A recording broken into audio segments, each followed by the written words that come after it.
TV7 Israel News is made possible thanks to your generous donations. Shalom, good evening. This is TV7 Israel News, broadcast to you from Jerusalem. And in today's top stories, Israel is significantly bolstering its offensive and defensive capabilities amid growing concerns over the Iranian threat. The Islamic Republic Supreme Leader Ayatollah Ali Khamenei announces that Iran may opt to enrich uranium up to 60% purity if his regime deems it's necessary.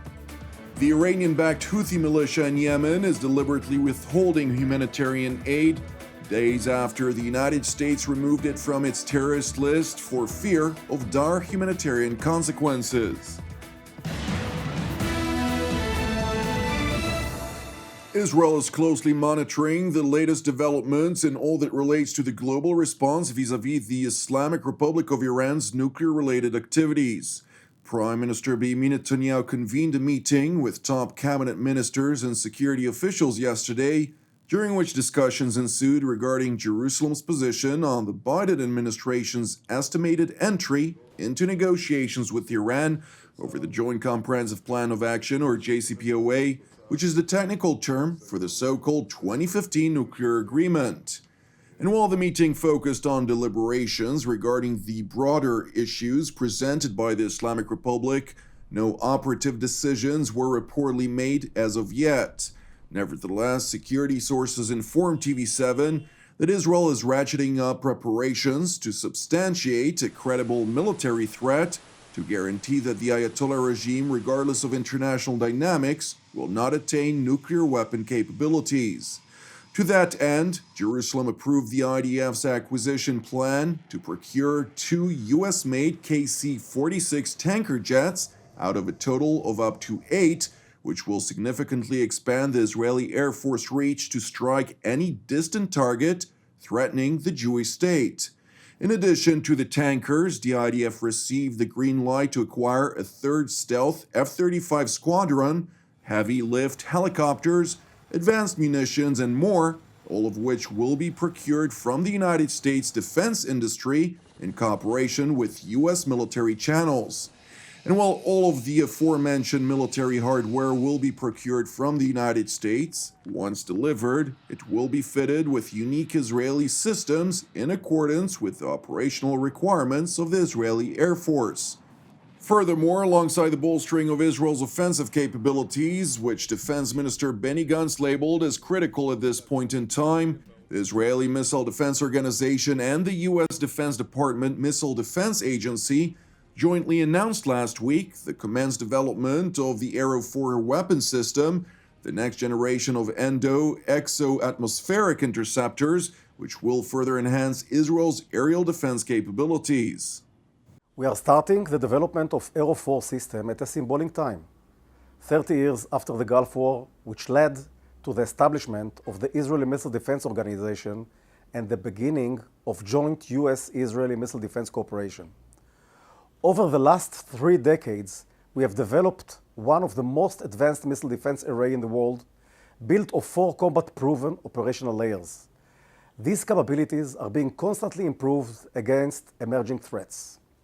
Arrow 4 will have outstanding flight and interception capabilities, challenging imagination, and ensuring the security of the State of Israel.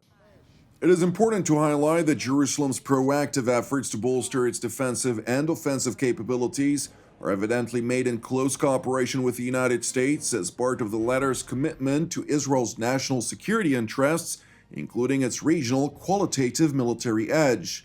This commitment was once again reaffirmed last night when U.S. Secretary of State Antony Blinken held a lengthy phone conversation with his Israeli counterpart, Gabi Ashkenazi, during which they discussed regional security challenges and the importance of continued cooperation in addressing these issues, among others. Meanwhile, in Tehran, the Islamic Republic Supreme Leader Ayatollah Ali Khamenei announced that Iran may opt to enrich uranium up to 60% purity if his regime needs it. حد غنیسازی ما هم 20% نیست. ما اگر لازم باشه، اگر برای مثلا پیشران هسته‌ای یا مسائل دیگر ممکنه به 60% هم غنیسازی رو برسونیم. این کارا چیزهایی است که اگر هرچه احتیاج باشه اون رو انجام میدیم. The chief Ayatollah, who is the final decision maker in all matters of the Islamic Republic, went on to rebuke the United States, France, Britain, and Germany over their joint statement on February 18th, in which they voiced concern over Iran's nuclear-related activities and its malign behavior in the region. طرفهای مقابل این 4 کشور یعنی 3 کشور اروپایی و آمریکا اینها در این حرفایی که این روزها میزنن بیانیه‌ای که صادر کردن ادبیاتی که به کار بردن ادبیات مستکبرانه از موضوع بالا حرف زدن و طلبگارانه و غیر منصفانه است ادبیات غلط و خطایی است که اینها دارن به کار میبرن. Meanwhile, Iran announced that it has ended its implementation of the so-called Additional Protocol to the JCPOA, which allowed the International Atomic Energy Agency, or IAEA, to carry out relatively short-notice inspections of Iranian nuclear facilities. That being said, the Iranian Foreign Ministry confirmed that the IAEA will be granted partial access for a period of up to 3 months. It further emphasized that for Iran to return into compliance with the 2015 nuclear agreement, the United States must lift all of its sanctions first. However, despite the unyielding Iranian demands, the United States is seemingly maintaining its steadfast position. The United States remains committed to ensuring that Iran never acquires a nuclear weapon. Diplomacy is the best path to achieve that goal. President Biden has said, if Iran comes back into strict compliance with the JCPOA, the United States is prepared to do the same. Working with allies and partners, we will also seek to lengthen and strengthen the JCPOA and address other areas of concern, including Iran's destabilizing regional behavior and ballistic missile development and proliferation. And Iran must comply with its safeguards agreements with the IAEA and its other international obligations. It is important to highlight that while the United States had repeatedly emphasized its resolute intention to alleviate the situation by diplomatic means, the Islamic Republic is evidently escalating the situation on the ground throughout the Middle East. In a third attack within less than a week, Iranian proxy militias launched a barrage of statistical rockets toward the United States Embassy in Baghdad. Thankfully, the projectiles failed to reach their target and no injuries were reported. And while the latest attacks in Iraq, including the deadly rocket fire against U.S. coalition forces in Irbil last week, were confirmed to be initiated by Iranian proxies, the United States is apparently hesitating to react for fear of risking an escalation that plays into the hands of Iran. We are still determining precise attribution, but we have stated before that we will hold Iran responsible for the actions of its proxies that attack Americans. I can add that the rockets fired in recent attacks on the coalition and citizens of Iraq, including this attack I referenced, are Iranian-made and Iranian-supplied. When it comes to our response, we will respond in a way that's calculated within our own timetable and using a mix of tools. At a time and places of our choosing, as you've heard me say before.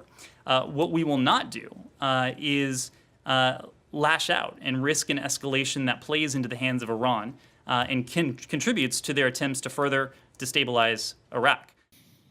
Meanwhile, in Yemen, after the United States officially revoked the designation of the Houthi militia, also known as Ansar Allah in Arabic, as a foreign terrorist organization, the Iranian proxy has gone on the offensive, aspiring to conquer the country's Maghrib region, which is the last remaining territory under the internationally recognized government of President Abd Rabu Mansour Hadi. Sources on the ground confirmed to TV7 that the Houthi offensive has been seemingly emboldened by the U.S. declaration to end support to the Saudi-backed coalition in its offensive in Yemen.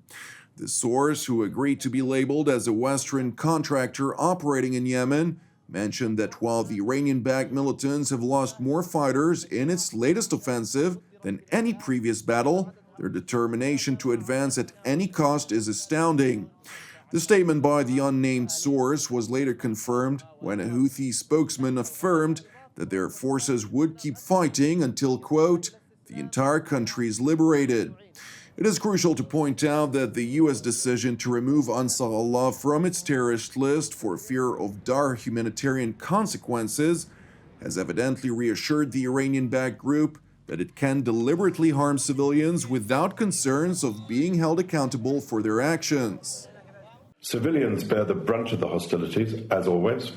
Shocking violations of international humanitarian law take place. In Hodeidah and Taz governorates, worrying spikes of violence and hostilities continue, causing civilian deaths and injuries and damage to homes. And of course, I'm one of those alarmed by continued cross-border attacks, which damage prospects for peace and regional stability.